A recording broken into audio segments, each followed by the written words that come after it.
जब भी प्रेम की बात होती है तो श्री कृष्ण राधा के प्रेम की मिसाल सबसे पहले आती है। राधा श्री कृष्ण के प्रेम को जीवात्मा और परमात्मा का मिलन कहा जाता है। राधा श्री कृष्ण का बचपन का प्यार थी। श्री कृष्ण जब 8 साल के थे तब दोनों ने प्रेम की अनुभूति की।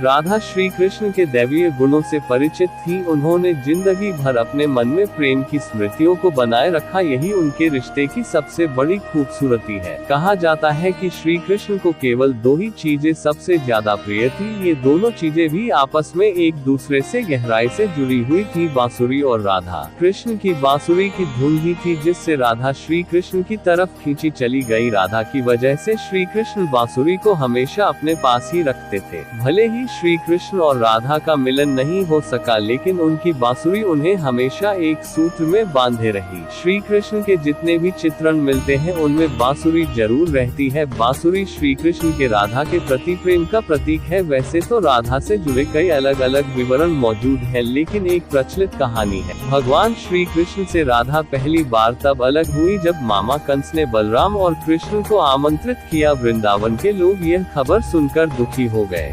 मथुरा जाने से पहले श्री कृष्ण राधा से मिले थे। राधा कृष्ण के मन में चल रही हर गतिविधि को जानती थी। राधा को अलविदा कह कृष्ण उनसे दूर चले गए। जब कृष्ण वृंदावन से निकल गए तब राधा की जिंदगी ने अलग ही मोड़ ले लिया था। राधा की शादी एक यादव से हो गई। राधा ने अपने दाम्पत्य जीवन की सारी रस्में निभाई और भूली हुई, लेकिन उनका मन तब भी कृष्ण के लिए समर्पित था। राधा ने पत्नी के तौर पर अपने सारे कर्तव्य पूरे किए। दूसरी तरफ श्री कृष्ण ने अपने दैवीय कर्तव्य निभाए। सारे कर्तव्यों से मुक्त होने के बाद राधा आखिरी बार अपने प्रियतम कृष्ण से मिलने गई। जब वह द्वारका पहुंची तो उन्होंने कृष्ण के रुक्मिणी और सत्यभामा से विवाह के बारे में सुना, लेकिन वह दुखी नहीं हुई। जब कृष्ण ने राधा को देखा तो बहुत प्रसन्न हुए। दोनों संकेतों की भाषा में एक दूसरे से काफी देर तक बातें करते रहे। राधा जी को कान्हा की नगरी द्वारिका में कोई नहीं पहचानता था। राधा के अनुरोध पर कृष्ण ने उन्हें महल में एक देविका के रूप में नियुक्त किया।